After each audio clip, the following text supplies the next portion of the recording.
안녕하세요. 여기는 도시책방입니다. 오늘 책방나들이의 주인공은 카프카의 소송입니다. 카프카의 소송은 초기에는 심판이라는 제목으로 번역이 되었는데요.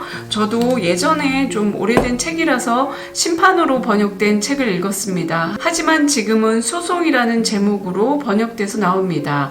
소송은 카프카의 장편 소설 중에 하나인데요. 이 소설은 미완성작입니다. 보통 미완성이라고 하면은 결말이 나지 않은 작품을 말하는데요.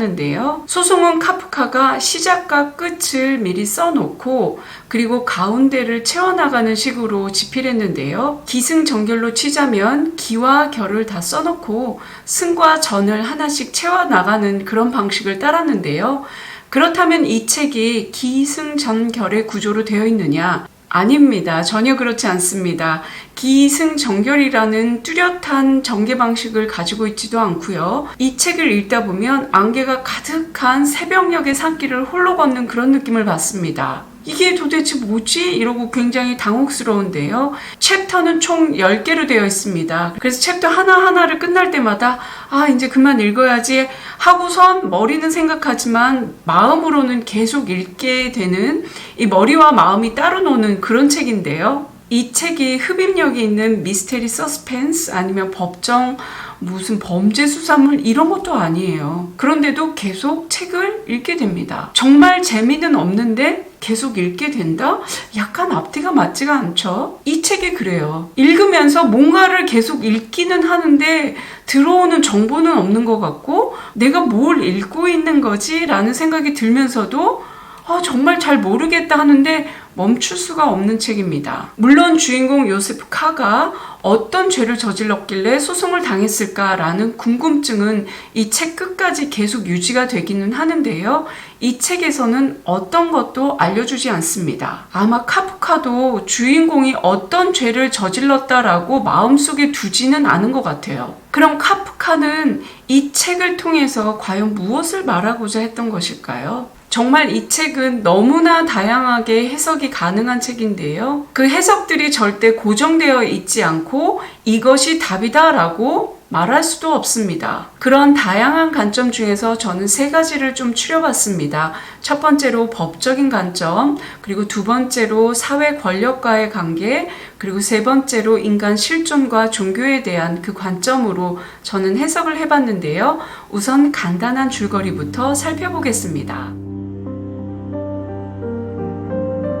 어느 날 아침, 다른 어느 날과 다를 바 없이 은행으로 출근을 준비하던 요세프 카 앞에 검은 양복을 입은 남자 2명이 찾아옵니다. 이 둘은 소송당한 요세프를 체포하러 온 사람들이었죠. 그렇게 느닷없이 영문도 모른 채 소송당한 주인공 요세프는 누가, 왜, 어떤 근거로 자신을 소송했는지 아무것도 모르지만 자신의 무죄를 입증하기 위해 법정을 가고 변론을 하면서 많은 사람을 만나게 됩니다. 하지만 그렇게 1년을 소송에 휘말려 쫓기게 되지만 아무것도 찾아내지 못하고 결국 채석장에서 법원의 결정에 따라 죽음을 맞습니다. 이야기의 구성은 매우 단순하고 직선적이지만 주인공 칼을 따르는 독자들은 짙은 안개 속을 홀로 헤매게 됩니다. 주인공 요세프 카는 자신이 알고 싶은 것을 찾아내기 위해 앞만 보고 가지만 그 과정에서 만나는 많은 인물들과 그들과 함께 벌어지는 사건 또는 대화는 그야말로 도대체 왜? 무슨 말을 하려는 거야? 이런 질문만 들게 합니다. 또한 카가 만나는 인물들인 체포관, 이웃 브루너스 양, 법원 정리, 변호사, 화가, 성당 신부, 이들은 강한 의미를 지닌 인물인 듯 하면서도 소송에 있어서는 별로 중요하지 않은 인물들입니다. 이들은 카프카와 만나면서 자신의 직업을 소개하는데 정작 자신의 직업적인 일을 하기보다는 다른 일에 몰두하고, 그래서 독자들은 이 사람이 이 직업을 가진 게 맞기는 맞나? 하는 질문과 의심까지 들게 합니다. 젊은 나이에 은행 중간 관리직이 된 유능한 카는 평소처럼 자신의 능력대로 일을 처리하다 보면 자신의 억울함을 밝혀낼 수 있을 거라 자신만만하게, 때로는 오만하게 변론하지만 시간이 지나면서 점점 더 자신이 알 수 없는, 보이지 않는 힘에 짓눌린다는 것을 깨닫게 됩니다. 그의 질문과 답답함과 의심과 불안은 증폭됩니다. 주위를 봐도 자신을 도와준다는 사람들은 법적 사실도 진실도 밝혀낼 수 없는 사람들 뿐입니다. 그들은 모두 좋은 게 좋은 거다. 인맥으로 어떻게 해결해보자. 이렇게 말하고 수많은 변수를 말하면서 불확실하다는 말만 반복할 뿐이었습니다. 그리고 법원과 일을 하는 사람이 아닌 법률과 전혀 관계가 없는 화가, 여기에서는 판사들의 초상화를 그리는 사람으로 묘사가 되는데요. 그는 지금까지 법원에서 실질적 무죄 판결이 나온 적이 한 번도 없으니 카가 실질적 무죄 판결을 받는 것은 불가능하다고 조언합니다. 하지만 이 또한 확실한 것은 아니었죠. 그러니 화가는 판결을 지연하라는 조언을 할 뿐입니다. 화가의 조언에 카는 숨이 막힐 듯 답답해집니다. 카가 만난 모든 사람들은 법원에 대항하거나 목소리 높여 저항하지 않습니다. 그럴 의지조차도 없는 사람들이죠. 자신들의 입장에서 뭔가 중요한 듯 조언하지만 카에게는 전혀 도움이 되지 않습니다. 책의 마지막에서 카는 성당에서 교도소 신부를 만나는데요. 그는 시골 사람과 문지기에 대한 일화를 이야기합니다. 시골 사람들과 문지기에 대한 관계를 설명하면서 종속, 자유의지, 책임과 의무에 대한 이야기를 주고받는데 신부는 이렇게 말합니다. 모든 것이 진실이라고 생각해서는 안 되고 단지 필연적이라고 생각해야만 합니다. 카는 이 의견에 동의하지 않지만 자신의 은행 업무를 위해 카는 성당을 떠나고 다음날 자신의 31번째 생일이 되기 바로 전날 밤 자신이 왜 소송을 당했는지, 왜 처벌을 받는지도 결국 밝혀내지 못하고 개같이 라는 마지막 말을 내뱉고 죽습니다. 소송을 관통하는 정서는 불안입니다. 불안한 이유는 수없이 많고 다양한데요. 이 책에서 불안한 이유는 바로 카가 자신의 소송에 대해 아는 것이 하나도 없기 때문입니다. 일상적으로 평범하고 평화로운 삶을 살던 카는 느닷없이 소송을 당하는데요. 이 부분이 변신과 좀 비슷하죠. 일상성을 깨버리는 것. 일상성에서 벗어난 주인공이 자신의 현실을 냉정하고 차갑게 바라보게 되는데요. 변신의 그레고어는 자신이 왜 벌레로 변했는지 이해하지 못했지만 벌레로 변하고 나서 자신을 둘러쌌던 가족과 그들의 관계 그리고 존재의 실체를 깨닫게 되지만 소송 이 책에서는 자신이 왜 소송을 당했는지 모르지만 일상의 관계가 무너지지는 않습니다. 주인공은 체포되었다고 하지만 계속해서 직장을 다니고 자유롭게 다닐 수 있죠. 아무것도 달라진 것이 없는 듯한 일상 속에서 주인공은 다른 모습을 찾게 됩니다. 현실인데 현실이 아닌 듯한 일상을 겪게 되죠. 자신이 무엇을 잘못한 것이 있다면 최소한의 양심이라도 있는 주인공 카는 혼자 있는 시간 고독하게 반성을 하거나 후회라도 했을 텐데 카는 도무지 아무것도 생각나지 않습니다. 이러한 상황이 너무나도 억울하죠. 도통 자신이 뭘 잘못했는지 모르겠습니다. 그렇다면 좀 당당하게 따져서 자신의 무죄를 밝히면 되리라고 책 초반에는 그렇게 믿지만 자신의 억울함과 결백함을 주장하려 해도 그 기회조차 주어지지 않고 주변에서 조언을 해준다는 사람들조차도 소용없어 그래봤자 이런 식으로 말하고 맙니다. 카는 법원에서 그리고 화가와 이야기하면서 숨을 제대로 쉬지도 못할 만큼 답답함을 느낍니다. 어떻게도 해소되지 않는 이 불안감이 신체의 변화를 일으키고 맙니다. 이 책은 제목만 보면 마치 법정 드라마 같잖아요. 하지만 전혀 그렇지 않습니다. 이 책은 법이 통하지 않는 사회를 절실히 드러내고 있습니다. 제가 생각하는 법은 일반적으로 어떤 갈등이 일어났을 때 인간 대 인간적으로 해결을 하고 해결을 하다 도저히 해결이 불가능하다. 그럴 때 마지막 해결점으로 찾는 게 법이라고 생각을 했습니다. 이 법이라는 마지막 보루는 일종의 울타리 역할을 하기도 하는데요. 서로가 함께 살아가기 위해서 지켜야 될 가이드라인이기도 하죠. 법은 이렇게 사람들이 함께 살아가는 데 필요한 최소한의 필연적인 장치입니다. 또한 갈등을 해소하는 소통의 기반이기도 하고요. 하지만 사회가 복잡해지고 개인들의 이익과 권리가 다양해지면서 거기에 따른 법 제도도 복잡해지고 다양해지는데요. 이러다 보니 법이 개인의 권리를 보호해주는 것이 아니라 오히려 개인의 권리를 침해하고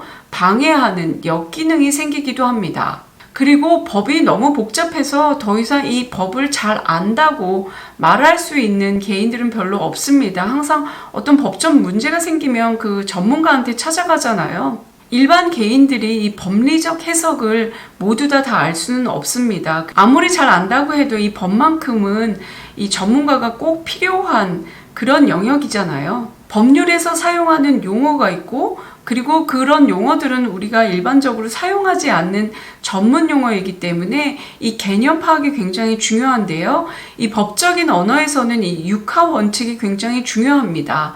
그래서 이 책에서는 제가 읽으면서 육하 원칙이 있나 없나 이렇게 찾아봤는데 육하 원칙은커녕 이거는 읽으면 읽을수록 더 오리무중으로 어떻게 이렇게 미로로 빠지는 그런 느낌이 들었어요. 이 소송에서는 육하 원칙의 법칙이 철저하게 무시되고 있습니다. 그래서 이 책이 굉장히 헷갈려요. 그리고 이 전문가라고 하는 사람들조차도 그럴 것 같다, 그럴 것이다, 아마도 그런 듯한데 중요한 것 같다. 이런 식으로 계속 추측, 예상, 그런 관망, 전망 이런만 하기 때문에 여기에 등장하는 어떤 인물도 확신에 찬 주장을 하거나 자기의 의견을 펼치지 않습니다.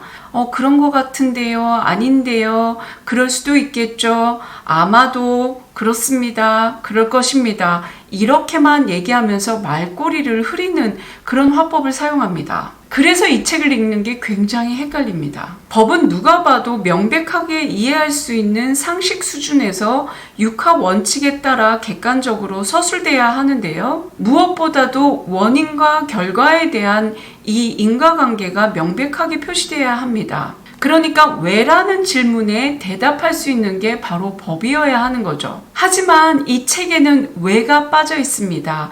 이 요세프 칸은 내가 왜 소송당했는데요? 라고 물어보지만 어떤 누구도 대답해주지 않습니다. 하다못해 이 책 첫 장에 나오는 이 요세프 카를 체포하러 온 이 체포관들조차도 요세프 카가 왜 소송당했는지를 말해주지 않고요. 알 수도 없다고 말합니다. 이 법원의 존재도 굉장히 모호합니다. 일요일날 첫 번째 심리가 열리는데 거기에서 요세프 칸은 굉장히 당당하게 자신을 변론하는데요. 그리고 두 번째 심리를 기다리는데 연락이 오지 않는 거예요. 그래서 요세프 카가 법원을 직접 찾아갑니다. 하지만 그 법원은 가정집이었었고요.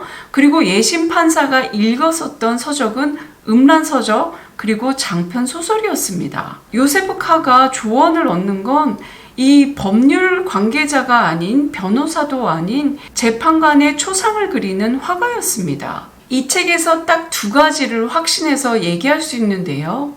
요세프 카가 소송당했다. 그리고 그 처벌로 사형당했다. 이 두 가지뿐입니다. 소송당해서 처형당하기까지의 그 과정은 법으로 충분히 해결이 가능할 것 같지만 법으로 해결되지 않는 모습을 보여줍니다. 소송은 이렇게 사법적인 관점에서 해석해서 보자면 법적 시스템에 매몰돼서 개인의 이익과 권리가 모두 희생당하는 그런 모습을 여과 없이 보여주고 있습니다. 요세프 칸은 은행에서 조직 생활을 하는 유능한 청년입니다. 젊은 나이에 조직에서 중간 관리급을 맡고 있죠. 하지만 그에게 발생한 일은 이 조직과는 전혀 상관이 없습니다. 그래도 자신이 조직에서 성공하고 승진을 해봤기 때문에 조직 생활을 잘한다고 생각을 했었겠죠.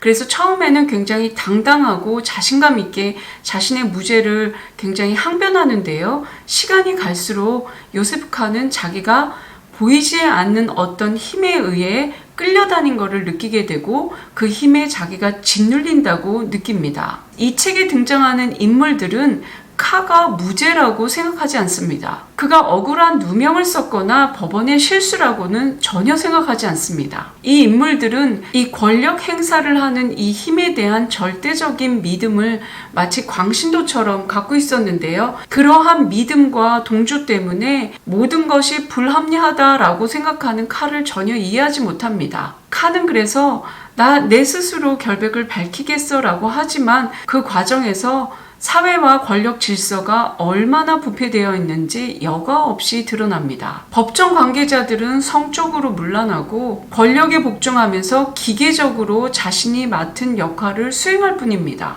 법적인 공정함과 공평함은 전혀 언급되지도 않고요. 인맥을 통해서 어떻게 해서든지 좋은 게 좋은 거다라고 끝내려고만 합니다. 이 편법에 능한 변호사는 조직의 일원은 쉽게 바뀌지만 조직 자체는 아무리 그것이 비합리적이고 비효율적이라도 쉽게 바뀌지 않는다는 것을 잘 보여줍니다. 사회 조직 안에서 끊임없이 간섭과 감시를 받을 수도 있지만 그 틀 안에서 자유가 주어진다고 이야기를 하죠. 그렇기 때문에 죄가 있다 없다가 중요한 게 아니라 죄가 있다라고 인정하는 그 포인트에서 모든 것을 시작하라고 얘기합니다. 결국에는 죄가 있다라고 얘기하는 그 사회 권력을 인정하라고 이야기하죠. 하지만 칸은 이 모든 것을 거부합니다. 자신은 무죄라고 계속 주장을 하고요. 그래서 변호사를 해고하고 자신을 어느 정도 설득하려고 했었던 교도소 신부에게도 문지기의 잘못을 지적하면서 이 부패한 사회 체제에 대항하고 저항하려 하지만 결국 그 대가는 죽음이었습니다. 인간은 사회를 벗어나서 살 수 없습니다. 그건 명확한 사실인데요. 사회가 제한하는 어떤 제한된 권리, 이 자유, 이런 것들이 합리적이고 공평해 보일 수도 있지만 거기에 희생당하는 어떤 개인이 있다는 거, 희생당하는 개인을 어떻게 구제하고 조금 더 합리적으로 나갈 것인가 라는 생각을 반드시 해봐야 하는데요. 이 책에서는 그런 생각의 여지조차도 없는 것으로 보입니다. 카프카는 21세기 실존주의의 서막을 알린 작가입니다. 만약 그가 39살에 죽지 않았다면 우리가 알고 있는 실존주의는 조금 달라졌을 수도 있습니다. 그는 스스로를 실존주의자라고 말하지는 않았지만 카프카의 모든 작품에는 삶에 대한 고민과 실존에 대한 의식이 가득 담겨 있습니다. 사실 카프카의 소송은 실존주의 관점에서 가장 많이 해석이 됩니다. 실존이라는 말 자체가 좀 어려울 수도 있겠지만 그냥 지금 여기에 존재한다는 그 뜻입니다. 실존은 삶의 조건과 굉장히 많이 연관되어 있는데요. 실존을 이야기할 때 인간의 조건을 이야기하지 않을 수가 없습니다. 우리 삶의 조건, 인간의 조건은 내가 선택하지도 않았지만 그렇게 주어진 상황들, 조건들입니다. 우선 가장 기본적으로 내가 태어나고 죽는 것은 나의 의지와 전혀 상관이 없습니다. 어떻게 할 수 있는 문제가 아닌 거죠. 거기에 따른 나의 존재 자체도 마찬가지입니다. 성별, 나라, 인종, 가족, 부모님, 형제, 이 모든 것들은 제가 선택한 게 아니거든요. 그냥 내가 태어나서 존재하는 그 조건입니다. 이것이 바로 우리가 피할 수 없는 존재의 조건입니다. 하지만 이런 조건들은 개인 삶의 모습, 방향, 색깔, 이 많은 것들을 결정하는데요. 이 절대로 바꿀 수 없는 인간 조건은 실존의 문제로 직결됩니다. 이게 어떤 법칙이 있거나 어떤 논리가 있거나 어떤 것으로도 설명되지 않습니다. 내가 왜 여자고, 내가 왜 이 부모님의 딸이고, 나의 언니는 왜 저 사람이고, 나의 동생은 왜 이 사람인가? 여기에 대해 어떤 누구도 설명해 줄 수 없습니다. 그리고 이러한 삶의 조건에서 벗어나서 내가 자유의지로 무엇인가를 선택하고 행한다고 해도 그 결과는 또한 명백하게 논리적이고 상식적이지 않습니다. 그 결과가 항상 내가 생각한 대로 계산한 대로 나오지 않거든요. 수학이나 과학은 인풋이 이러하고 과정이 이랬을 때 이러한 결과가 나온다라는 공식이나 명백한 논리가 있습니다. 하지만 삶은 그렇지 않잖아요. 노력한 만큼, 내 의지만큼, 내 마음대로 삶이 조정되지 않습니다. 그래서 좀 좌절하기도 하고요. 내가 이런 계속 왜 나는 이게 내 뜻대로 좀 안 되지, 난 이렇게 하고 싶은데 왜 내 의지대로 안 될까 하다 보면 자유의지도 잃어버리게 되고 무기력에 빠지기도 하는데요. 하루하루 좀 의식 없는 그런 시간을 보내기도 합니다. 이 무기력을 빠져나가는 그 순간이 있습니다.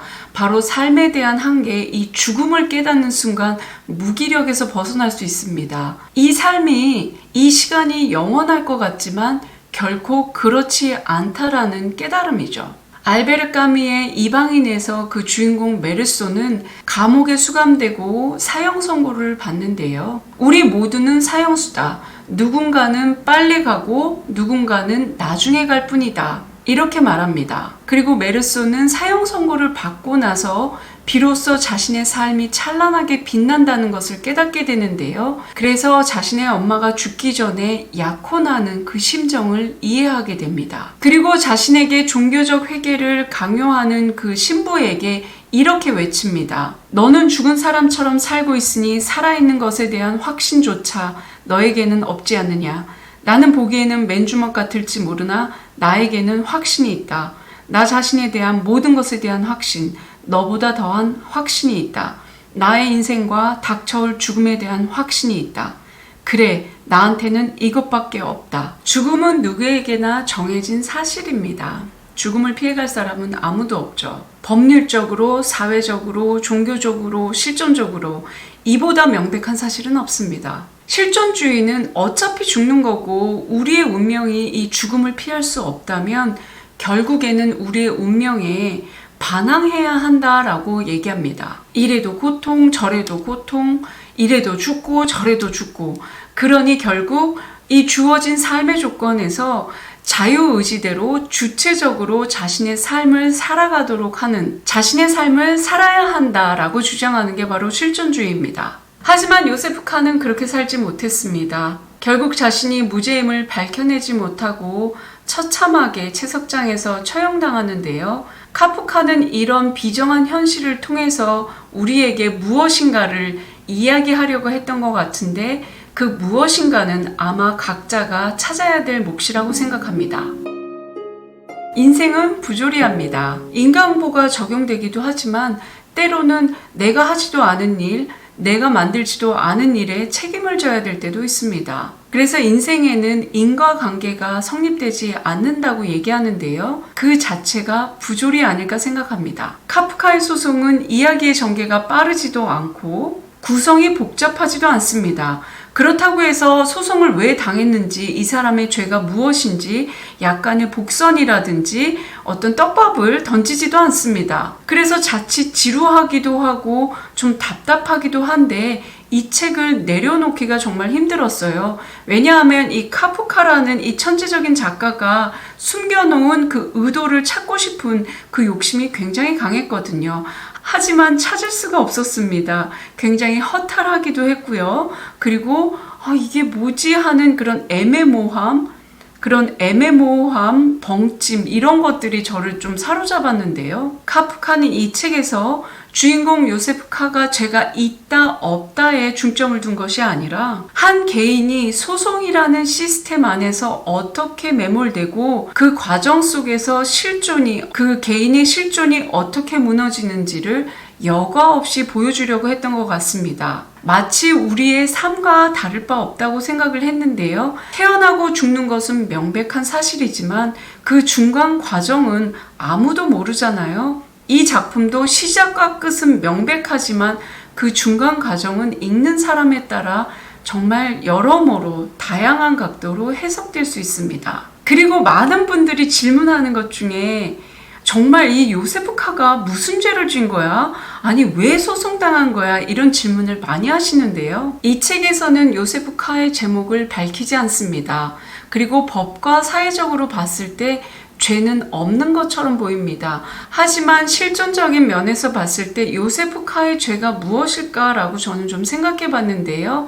아마도 사회적인 삶을 사느라 자신의 진짜의 삶을 소외시킨 그런 실존적인 문제, 자신을 돌보지 않고 방치한 그런 죄, 그리고 기독교에서 말하는 어떤 원죄와 죄책감, 그리고 인간 본연의 불안함, 이런 것들을 죄로 어떤 대변하지 않았나 저는 그런 생각을 합니다. 이 책은 정말 난감하고 황당하기 그지없는 책이긴 했어요.